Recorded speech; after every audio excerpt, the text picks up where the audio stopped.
Krishnanagar BJP প্রার্থী মনোনয়ন জমা দিতে যাবেন, আর সেখানে বিজেপি কর্মীদের সঙ্গে পুলিশের বচসা দেখুন একবার।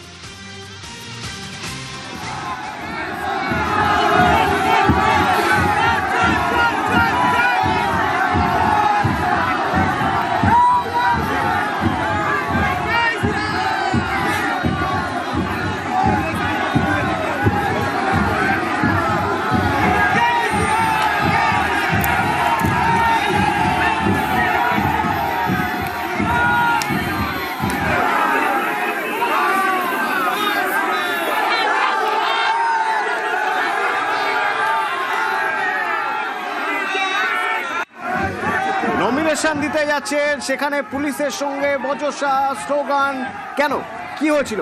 সমীর রয়েছে আমার সঙ্গে ফোনে। সমীর, আজ দুপুরে কৃষ্ণগঞ্জ বিধানসভার তৃণমূল প্রার্থী তিনি কৃষ্ণনগর মহকুমা শাসকের দপ্তরে মনোনয়নপত্র জমা দিতে আসেন এবং তার সঙ্গে আসা কর্মী সমর্থকরা কৃষ্ণনগর মহকুমা শাসকের দপ্তরের ঠিক পাশে গভর্নমেন্ট কলেজের মাঠ, সেই মাঠে অপেক্ষা করছিলেন এবং সেই সময় বিজেপি প্রার্থীর সঙ্গে আসা বিজেপি কর্মী সমর্থকরা তারা কিন্তু সেই মাঠে প্রবেশের চেষ্টা করেন। পুলিশ ওদেরকে বাধা দেয় এবং পুলিশ বাধা দিলে পরে এই বিজেপি কর্মী সমর্থকের সঙ্গে পুলিশের বচসা শুরু হয় এবং বেশ কিছুক্ষণ বচসা শুরু হওয়ার পর ওই মাঠ থেকে তৃণমূল কর্মী সমর্থকদের পুলিশ বের করে দেয় এবং সেই জায়গায় কিন্তু ঢোকে বিজেপি কর্মী সমর্থকরা। এবং যখন এই বিজেপি এবং তৃণমূলের কর্মী সমর্থকরা পাশাপাশি হয় সেই সময় কিন্তু একে অপরকে লক্ষ্য করে স্লোগান দেওয়া চলতে থাকে। বিজেপি কর্মী সমর্থকরা তৃণমূলকে লক্ষ্য করে যেমন স্লোগান দেন, পাল্টা তৃণমূলের কর্মীরা স্লোগান দেন এবং পরিস্থিতি উত্তপ্ত হয়ে ওঠে এবং সেই অবস্থায় কিন্তু উপস্থিত পুলিশ কর্মীরা তৃণমূল কর্মীদের ওখান থেকে সরিয়ে দেয় এবং তৃণমূল কর্মী যখন ওখান থেকে চলে যায় সেই সময় কিন্তু তাদেরকে লক্ষ্য করে বিজেপি কর্মী সমর্থকরা রীতিমতো স্লোগান দেন এবং তারা কিন্তু সেখান থেকে চলে যেতে বাধ্য করে বিজেপি কর্মী সমর্থকরা। কতটুকু? ধন্যবাদ।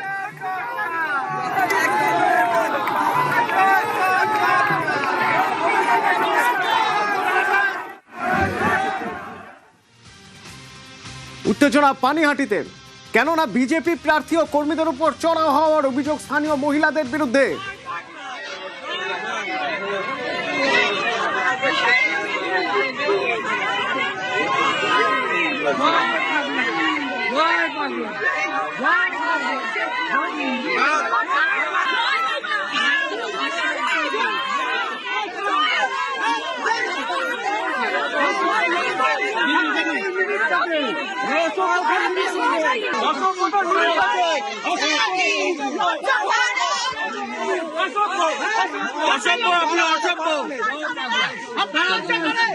আপনার লজ্জা নেই?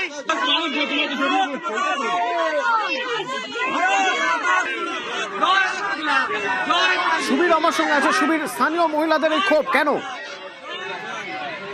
এখন অতটুকু পানিহাটি পৌরসভার 6 নম্বর ওয়ার্ডের অন্তর্গত ইলিয়াস রোডে যখন বিজেপি প্রার্থী তিনি প্রচার করছেন দলীয় কর্মী সমর্থকদের নিয়ে, তখন এলাকায় দাঁড়িয়ে থাকা কিছু মহিলা তাদের কাছে তিনি ভোট প্রার্থনা করেন। তখনই সেই মহিলারা বলেন যে আপনি কেন ভোট চাইছেন, আপনার কি লজ্জা করে না, আপনি প্রার্থী হয়েছেন কেন, এইভাবে কি বিচারের আশা করা যায়? এই নিয়ে কিন্তু সরব হন এবং এই নিয়ে কিন্তু দুপক্ষের মধ্যে কিন্তু বচসা শুরু হয়, হাতাহাতি শুরু হয়। তারপরে কিন্তু পরিস্থিতি নিয়ন্ত্রণে আনতে ঘটনাস্থলে খড়দহ থানার পুলিশ এবং অভিযোগ করছেন যিনি প্রার্থী তিনি বলছেন এটা তৃণমূল কর্মী সমর্থক এবং তৃণমূলের প্ররোচনাতে কিন্তু এই ধরনের ঘটনা তারা ঘটিয়েছেন। পাশাপাশি বিজেপি প্রার্থী থেকে অভিযোগের আঙুল তুলেছেন খোদ তৃণমূল প্রার্থী তীর্থঙ্কর ঘোষ। ধন্যবাদ। তৃণমূলের কিছু দুষ্কৃত বাহিনী, আশাকর্মী এবং ছেলেও ছিল একজন, বিশু বলে তার নাম, পুরো সামনে এসে জয় বাংলা বলে স্লোগান তুলেছে, আমার গায়ে ফুল ছিটিয়েছে, এসে আমার সামনে এসে মারার চেষ্টা করেছে আমাকে। আপনি কি কমপ্লেন জানাবেন? অবশ্যই জানাবো। তৃণমূল ভয় পেয়েছে আমাকে, প্রচন্ড ভয়ে আছে, তাদের দাঁত নখ বার করেছে, কোন চাইছে আমাকে মেরে ফেললে হয়তো আর কেউ বিচার চাওয়ার থাকবে না। এখানে যারা প্রচার করছিল তারা কেউ পাড়ার নয়, বাড়ির জামা কাপড় যেরকম মেয়েরা পরে থাকে সেইভাবে দাঁড়িয়েছিল মেয়েরা। তাদের বলছে লক্ষ্মীর ভান্ডার বন্ধ হয়ে যাবে, তারপরে বিভিন্ন ধরনের কমেন্ট করছে। তখন তারা বলেছে আপনারা এগুলো করছেন কেন, আমাদের দেখে দেখে জয় শ্রীরাম বলে চিৎকার করছেন। ভিডিওতে দেখলাম সেই বাড়ির জামা কাপড় পরা মহিলা, তাকেই তো বিজেপির পুরুষ কর্মীরা হাত দিয়ে সরিয়ে দিচ্ছে, ম্যান হ্যান্ডলিং করছে। সেটা নিয়ে উনি বলছেন না কেন? ভোটের কোচবিহার ফের উত্তপ্ত, তৃণমূল কর্মীদের তাড়া করলেন বিজেপি কর্মীরা। কোচবিহারের দক্ষিণের ফলিমারি এলাকা, দেখুন ছবি। বিজেপি প্রার্থী প্রচারে গেলে তৃণমূলের বিক্ষোভ, পাল্টা তৃণমূল কর্মীদের ধাওয়া করে বিজেপি।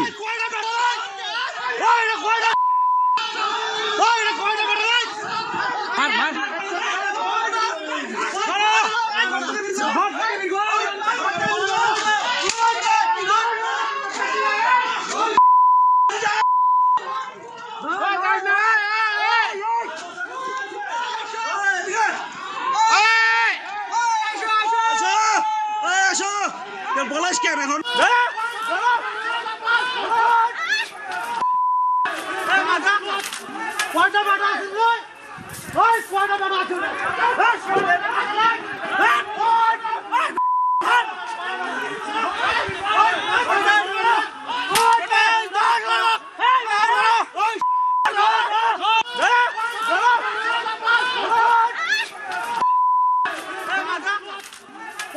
শুভঙ্কর আছে আমার সঙ্গে। শুভঙ্কর, কি হয়েছিল?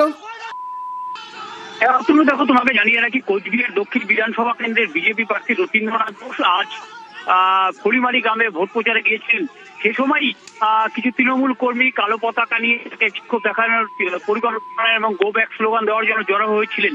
বিজেপি প্রার্থীর গাড়ি সেই গ্রামে ঢুকতেই তাকে যখন গো ব্যাক স্লোগান দেওয়া হয়, তখনই কনভয় থেকে বিজেপি কর্মীরা নেমে তৃণমূল কর্মীদের লক্ষ্য করে তাড়া করে এবং এই যে ঘটনা, সেই ঘটনায় কিন্তু উত্তেজনা ছড়িয়ে পড়ে ওই এলাকায়, আশেপাশে বাড়িতে ঢুকে পড়ে। এরপর তারা পাল্টা তাড়ার মতো ঘটনা ঘটে। যদিও কিছুক্ষণ পর ঘটনাস্থলে কেন্দ্রীয় বাহিনীর জওয়ান এবং পুলিশ পৌঁছে পরিস্থিতি নিয়ন্ত্রণে আনে। অতনু, ধন্যবাদ। বিজেপির যিনি প্রার্থী 20টা গাড়ি নিয়ে বিনা অনুমতিতে ঘুরে বেড়াচ্ছেন, নির্বাচন কমিশনে যদি চোখ থাকে দেখেন, কোনো আইনকে মানছেন না এবং নির্বাচন কমিশনে কিছু তাকে বলবার মতো ক্ষমতা হচ্ছে না। জিততে না পারার পজিশন চলে হয়েছে, বুঝে গেছে, তখন যেভাবে হোক আমার প্রচারে বাধার সৃষ্টি করার চেষ্টা করে, কিন্তু এটা ব্যবহার করে তো আটকাতে পারবে না। আমি আমার গ্রামে যাব, গ্রামের আমার কার্যকর্তাদের সাথে মিট করবো। এই তৃণমূলের যে কালচার, যে মানুষকে ভীতিগ্রস্ত, মানুষকে ভয় দেখিয়ে সমস্ত কিছু করা, 4 তারিখের পরে বন্ধ হবে, কারণ তৃণমূল সরকার উৎখাত হবে। বিক্ষোভের মুখে বাঁকুড়ার ইন্দাসের বিজেপি প্রার্থী নির্মল ধারা, তার প্রচারের গাড়ি আটকে বিক্ষোভ দেখানো হলো বলরামপুর গ্রামে। কেন না সেখানকার রাস্তা বেহাল। গত বিধানসভা ভোটের আগে নাকি প্রতিশ্রুতি দেওয়া হয়েছিল রাস্তা ঠিক করা হবে। অভিযোগ উঠছে ভোটে জেতার পরে 5 বছরে কিছুই করেননি, তাই রাস্তায় বসেই বাসিন্দারা বিক্ষোভ দেখাচ্ছেন।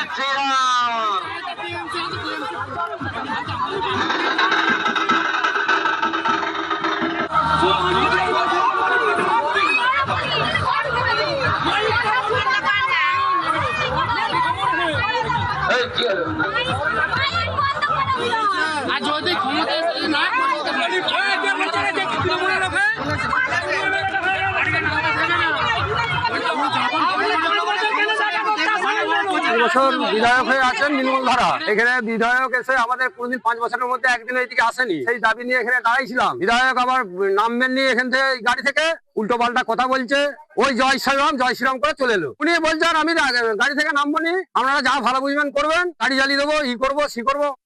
রাস্তা বর্ষাকালে তো কেউ বেরোতেই পারে না রাস্তার জন্য, সেই রাস্তাটা করার জন্য আমাদের এই ওদেরকে আটকানো। ওনার কিছু বলছেই না, ওদের বেশি করে মাইক বাজিয়েই যাচ্ছে। তারপর আমরা বলছি মাইক বন্ধ করে কি নেমে আসুন, এসে রাস্তাটা দেখুন, দেখে তারপরে এখান দিয়ে যাবে। পুলিশ এসে আমাদেরকে বলছে যে সাইড দাও, রাস্তা হবে। কারা করলো? বিজেপির দাবি গ্রামবাসী নয়, নিছক গ্রামবাসী নয়, তৃণমূল উস্কানি দিয়েছে বলেই এই ধরনের ঘটনা ঘটেছে। পাল্টা বিজেপিকে নিশানা করছে তৃণমূল। নির্মল ধারার সঙ্গে যে পরিমাণ লোক বেরোচ্ছে তাতেই প্রমাণ হচ্ছে যে ওইখানে নির্মল ধারা অবশ্যই জিতবে। এটা শুধুমাত্র তৃণমূলের একটা অপপ্রচার, কিছু লোককে ভয় দেখিয়ে, মহিলাদের ভয় দেখিয়ে তাদেরকে জড়ো করে একটা অপপ্রচার করার চেষ্টা করছে। আর রাস্তাঘাট আমার কথা হচ্ছে করার তো পঞ্চায়েত রয়েছে, পঞ্চায়েত সমিতি রয়েছে, জেলা পরিষদ রয়েছে, তারা কি করছে? মানুষ তাদেরকে 4.5 বছর দেখতে পায়নি। নির্বাচন ঘোষণা, নির্বাচন কাছে আসার পর তারা ময়দানে নেমেছে, তো তার প্রতিফলন দেখা যাচ্ছে। যেখানে যাচ্ছে সেখানেই বিক্ষোভ, মানুষ অসন্তুষ্ট। এই চিত্র থেকে পরিষ্কার যে নির্বাচনে হারতে চলেছে নির্মল কুমার ধারা ইন্দাস কেন্দ্র থেকে। দিলীপ ঘোষ, এসআইআর অভিযোগ দিলীপ ঘোষের সামনে। খড়গপুর সদরে যখন প্রচারে বিজেপি প্রার্থী দিলীপ ঘোষ, তখন তার সামনে এসআইআর এর হয়রানি, এসআইআর এর ভোগান্তি নিয়ে অভিযোগের সরব। ভোট বলেছে তার মাধ্যমে হবে। প্রথমবার ফর্ম ফিল আপ করে কেটে দিয়েছে। খড়গপুরের কোথায়, তারা কি বলছেন জানবো। শঙ্কর রয়েছে আমার সঙ্গে। শঙ্কর, দেখো তনু, আজ সকালে খড়গপুর পুরসভার 8 নম্বর ওয়ার্ডে স্ত্রীকে সঙ্গে নিয়ে বলা যায় যে প্রচারে বেরিয়েছিলেন খড়গপুর সদরের বিজেপি প্রার্থী, বিজেপির অন্যতম নেতা দিলীপ ঘোষ। এবং দিলীপ ঘোষকে সামনে পেয়ে স্থানীয় কয়েকজন এই যে এসআইআর এ তাদের নাম বাদ গেছে সেই অভিযোগ তারা জানান। এরপরে দিলীপ ঘোষ বলেছেন যে নথি যা যা চেয়েছে সেগুলো কি দিয়েছো, তাতে তারা জানিয়েছেন যে দীর্ঘ নথি দেওয়ার পরেও তাদের নাম উঠেনি, বরঞ্চ খড়গপুর পুরো মহকুমা শাসকের দপ্তরে গিয়ে তারা শিকার হতে হচ্ছে এই এসআইআর। দিলীপ ঘোষ যেটা জানিয়েছেন সাংবাদিকদের যে এই এসআইআর এর প্রক্রিয়া রাজ্য সরকারের গাফিলতির জন্য সাধারণ মানুষকে হয়রানির শিকার হতে হচ্ছে। কিন্তু সাধারণ মানুষ যে অভিযোগ করেছেন যে বারবার দিলীপ ঘোষকে জানতে চাইলেও যে এই এসআইআর এর থেকে কিভাবে তাদের নাম বাজে বা কিভাবে তার শুরু হবে তার সঠিক জবাব দিতে পারেনি। ফলে এই যে চরম হয়রানির মধ্যে সাধারণ মানুষরা পড়েছে তার একেবারে পরিষ্কার হয়েছেন, আর সেই কথা তিনি দিলীপ ঘোষকে সামনে পেয়ে তারা জানিয়েছেন। অতনু, ধন্যবাদ। কিছু লোকের নাম কেটে গেছে, কিছু তো টিএমসির তরফ থেকে বিএলএরই গন্ডগোল করেছে, কারণ জমা দেয়নি বা এ করেছে, বাবা মার নাম আছে ডকুমেন্টস সহ জমা দিয়েছে তারপরেও নাম কেটেছে। কিছু ব্যাপার আছে তাদেরকে বলেছি ট্রাইব্যুনালে যাও, নাহলে অনলাইনে আবার অ্যাপ্লাই করো। দিলীপ ঘোষ ফের বেলাগাম। 2রা এপ্রিল তৃণমূল প্রার্থীর প্রচারে গিয়েছিলেন জুন মালিয়া, নাম না করে এবার জুন মালিয়াকে নিশানা করলেন দিলীপ। খড়গপুর সদরে প্রচারে মন্তব্যে বিতর্ক। এখন আর একজন ফুটফুটে ফর্সা এমপি হয়েছেন, তাকে দেখেছে না, সেদিন এসেছিলেন ড্যান্স দেখিয়ে। এখন আর একজন ফুটফুটে ফর্সা এমপি হয়েছেন, তাকে দেখেছে না, সেদিন এসেছিলেন ড্যান্স দেখিয়ে চলে গেছেন। স্ট্রিট ড্যান্স হয়েছে নমিনেশনের দিন, দুজন মিলে নেচেছেন, প্রাক্তন এমএলএ বর্তমান এমপি মিলে। ড্যান্স দেখুন ফ্রিতে, বাস কিছু চাইবেন।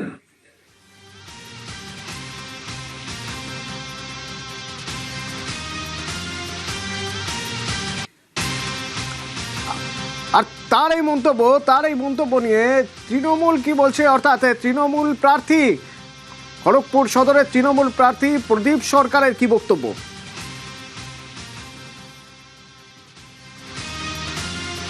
সবসময় মহিলাদের নিয়ে অপমান করা, মহিলাদের প্রতি কুরুচিকর মন্তব্য করা, আপত্তিকর মন্তব্য করা বারবার করে এসছে। খড়গপুরে বিজেপির কর্মীরা নামছে না, ওনার ঝান্ডা লাগানোর লোক নেই, পোস্টার লাগানোর নেই, এত মহিলাদেরকে অসম্মান করছে। ও যেখানে যেখানে যাবে খড়গপুরে মহিলারা ওনাকে বিক্ষোভ দেখাবে।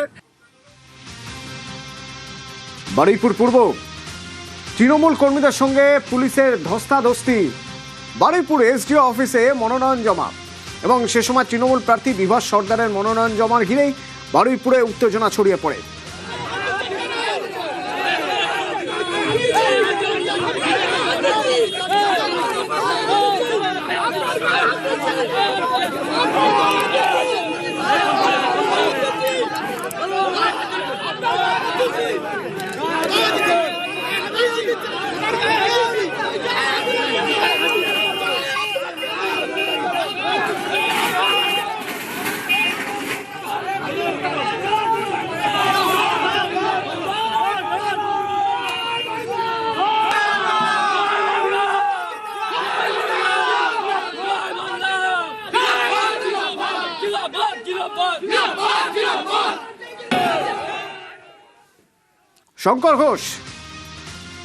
শঙ্কর ঘোষের বিরুদ্ধে এবার মামলা পুলিশের। শঙ্কর ঘোষ না বিজেপি প্রার্থী শিলিগুড়ির, সে শঙ্কর ঘোষের বিরুদ্ধে মামলা করা হয়েছে। কেন না পুলিশ অফিসারের সঙ্গে দুর্ব্যবহারের অভিযোগ তার বিরুদ্ধে। শিলিগুড়ির 13 নম্বর ওয়ার্ড, সেখানে তৃণমূলের ব্যানার বিকৃতি, সেখান থেকে অশান্তি শুরু। কি আছে প্রথম ওদেরকে ওটা বলতে হবে, তারপরে যদি একটা মহিলাকে ডাকে ওনাকে একটা নোটিশ সার্ভ করতে হবে। এরকম তো নয় পড়াশোনা না করে এই জায়গায় পৌঁছেছি। আপনি এইভাবে কি নোটিশ দিতে হয়? হ্যাঁ অবশ্যই দিতে হবে। আর আগে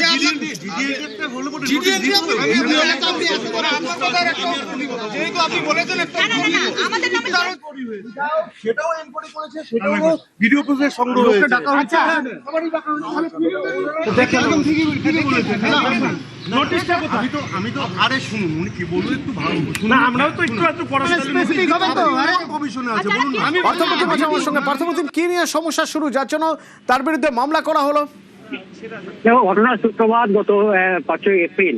সেদিনই কিন্তু শিলিগুড়ি 4 নম্বর ওয়ার্ডে তৃণমূলের একাধিক পোস্টার, ব্যানার, ফ্লেক্স বিকৃত করা হয় এবং অভিযোগের তীর ওঠে কিন্তু বিজেপির বিরুদ্ধে। এবং রাতে ঘটনাস্থলে যান শিলিগুড়ি তৃণমূল প্রার্থী গৌতম দেব এবং তিনি গোটা বিষয় খতিয়ে দেখেন, ক্ষোভ প্রকাশ করেন এবং নির্বাচন কমিশনের মালিক যান। সেই মতেই কিন্তু 6 এপ্রিল অর্থাৎ পরের দিন দুপুরবেলা কমিশনের নির্দেশেই পানি ট্যাঙ্কি আউটপোস্টের ওসি তার নেতৃত্বে বেশ কয়েকজন পুলিশ কর্মী ঘটনাস্থলে যান এবং যে ভিডিও ফুটেজ তারা হাতে পায় সেই ফুটেজের নিরিখেই কিন্তু বিজেপির বেশ কয়েকজন কর্মী এবং সদস্যকে জেরা করে এবং জেরা করে যখন তিনি ফিরছিলেন সেই মুহূর্তে সেখানে পৌঁছন বিজেপি প্রার্থী শঙ্কর ঘোষ।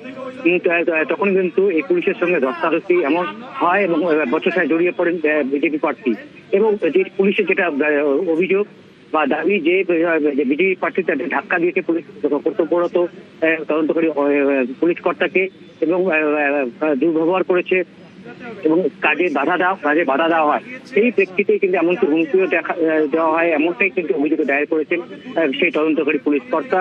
সেই প্রেক্ষিতে এই সমস্ত মামলা একাধিক ধারায় কিন্তু এই বিজেপি প্রার্থীর সংঘর্ষ একাধিক বিজেপি নেতা কর্মীদের বিরুদ্ধেই কিন্তু এই মামলা রুজু হয়েছে। 20 থেকে 25 জন বিজেপি কর্মীর বিরুদ্ধে কিন্তু এই মামলা রুজু হয়েছে এবং স্বাভাবিকভাবে এই নিয়ে নির্বাচনের আগে যথেষ্ট রাজনৈতিকভাবে চাঞ্চল্য ছড়িয়েছে শহরে। যদিও শঙ্কর ঘোষকে বিষয় জিজ্ঞাসা করা হলে আজ তিনি গোটা বিষয়টি বলেন আগামীকাল তিনি গোটা বিষয়ে প্রস্তুতি দেখবেন। যে তদন্তকারী পুলিশ কর্তা ওই দিন ঘটনাস্থলে এসেছিলেন, যেহেতু তিনি সিভিল ড্রেসে ছিলেন, আদৌ তিনি পুলিশ তিনি জানতেন না, সিভিল ড্রেসে পুলিশ তদন্তে আসতে পারেন কিনা এসব প্রসঙ্গ তিনি দিলেন এবং আগামীকাল এই বিষয়ে তিনি খতিয়ে দেখে যাবতীয় উত্তরের প্রয়োজনে যে আইনের বিষয়টি কিন্তু তার যে আইনজীবী আছে তারা বিষয়টি দেখবে। স্বাভাবিকভাবে নির্বাচনের আগে এই পোস্টার বিতর্ক, এই পোস্টার বিকৃত নিয়ে কিন্তু রাজনৈতিক চাঞ্চল্য ছড়িয়েছে শিলিগুড়ি শহর। তদন্তকারী পুলিশ কর্তার সঙ্গে দুর্ব্যবহার, যারা সরকারের দ্বারা প্রতারিত তাদের কথা বলেই তো চক্ষুশূল। তাই জন্য এই ধরনের পুলিশ অফিসারদেরকে দিয়ে কেস করানো হয়। কেস করে যা আইনে আছে তাই হবে। কিন্তু যে ঘটনা পুলিশ ঘটিয়েছে তাতে ওদের ফেস লস হয়েছে। এবার ফেস রিকভারি করবার জন্য এই ধরনের এফআইআর কিনা তা ওনারা বলতে পারবেন, ওই অফিসার বলতে পারবেন। এক্ষেত্রেও আমি এখনো বলছি যে উনি যে ওসি সাহেব তাই আমি জানতাম না। নাম বাদ পড়েছে প্রায় 27 লক্ষের বেশি বিচারাধীন যারা ছিলেন তাদের মধ্যে 27 লক্ষের বেশি। তো এই মানুষ যাদের নাম বাদ পড়েছে তারা কি করছেন? তারা ট্রাইব্যুনালে যাচ্ছেন। কিন্তু মালদায় তো ট্রাইব্যুনালে আবেদনের ভিড়ই নেই। অন্য জায়গায় এত ভিড়, এত মানুষ, অথচ এখানে কোনো লাইন নেই, ভিড় নেই। মালদা জেলা প্রশাসনিক ভবনে যেন ব্যতিক্রমী ছবি। কিন্তু কেন? সেবক আছে আমার সঙ্গে।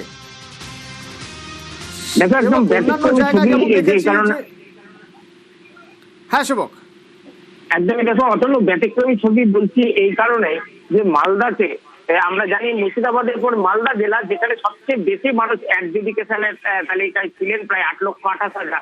এদের মধ্যে নির্বাচন কমিশনের যে তথ্য তাতে যোগ্য ভোটার বিবেচিত হয়েছেন 5,88,657 জন। এখনো পর্যন্ত বাদ পড়েছেন 2,39,375। যাদের ক্ষেত্রে আবেদন জানানোর কিন্তু জায়গা সেটা হলো ট্রাইব্যুনাল। মালদহের জেলা শাসকের দপ্তরের পাশেই ট্রাইব্যুনাল খোলা হয়েছে। সেই ট্রাইব্যুনালে একাধিক মালদা জেলার যে 12টি বিধানসভা, সেই 12টি বিধানসভা আলাদা আলাদা কাউন্টার করে রাখা হয়েছে। কিন্তু এখনো পর্যন্ত আজ থেকেই অফলাইনে এখানে ফর্ম জমা নেওয়ার কাজ শুরু হয়েছে। কিন্তু দিনভর আমরা যে ছবি দেখলাম সেখানে কিন্তু আবেদনকারীর সংখ্যা সেভাবে দেখা যায়নি।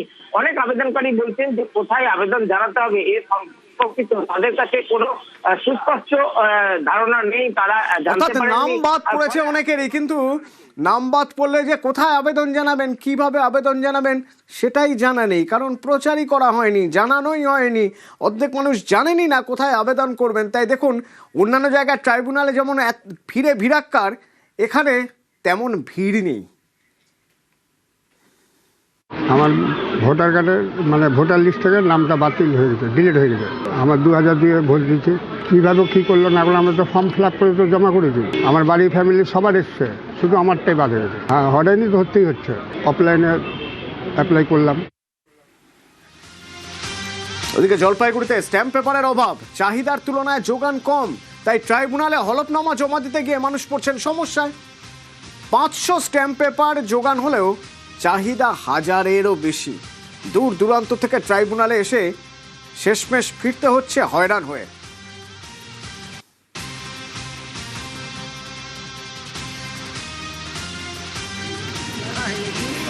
ট্রাইব্যুনালে আমাদের নামকে অ্যাপ্লাই করতে লাগবে, তো কিছু ডকুমেন্টস আমাদের নাম ভুল ছিল, তো সেটাকে এফিডেভিট করার জন্য স্ট্যাম্পের প্রয়োজন, কিন্তু আজকে 2 দিন থেকে আসতেছি স্ট্যাম্পটা পাচ্ছি না। এসআরআই কার্ড চালু হলে এখানে তার সাথে ওদের এফিডেভিট করতে হচ্ছে, তার জন্য দরকার হচ্ছে স্ট্যাম্পে। হঠাৎ করে আমার কাছে দেখা যাচ্ছে যে 2000 লোক আছে উপস্থিত, হয়তো আমার কাছে হয়তো 500 মাল আছে, যে 2000 লোক, তাহলে তো আমি সার্ভ করতে পারবো না। সপ্তাহে আমাদের এখানে 600 করে দেয়, এখন পার ডে দরকার হচ্ছে, বলতে পারবো না, 1000, 1500, 2000 দরকার। ভোটাধিকারে নাম ওঠেনি, বিভিন্ন ভুল ভ্রান্তির জন্য তারা এফিডেভিট করছে, এবং এখানে পর্যাপ্ত পরিমাণে স্ট্যাম্প নেই। এখানে যে একজন মাত্র ভেন্ডার, 2000 লোক তো প্রতিদিন বালাবাড়িতে আসছে, কিছু মানুষ না পেয়ে ফিরে যাচ্ছে, না পেয়ে ফিরে স্ট্যাম্প জোগাড় করতে পারছে না। কলকাতায় আগ্নেয়াস্ত্র সহ গ্রেপ্তার এক, স্ট্যান্ড রোডের শৌচালয় থেকে গ্রেপ্তার করা হয় কলকাতা পুলিশের STF এর অভিযান, এবং তাতেই গ্রেপ্তার নালন্দার এক বাসিন্দা মোহাম্মদ ইউসুফ। তার থেকে উদ্ধার বেশ কয়েকটি আগ্নেয়াস্ত্র ও কার্তুজ, কিন্তু কি উদ্দেশ্যে আগ্নেয়াস্ত্র নিয়ে কলকাতায় তা জানতে চলছে জেরা।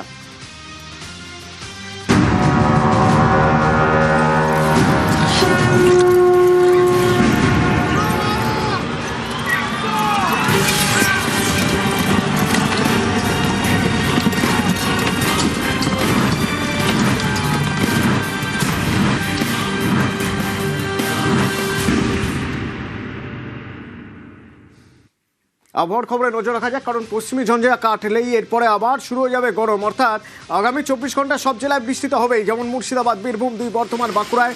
আগামীকাল উত্তরের জেলাগুলিতেও বৃষ্টি হবে, কলকাতায় বজ্রবিদ্যুৎ সহ বৃষ্টি হবে।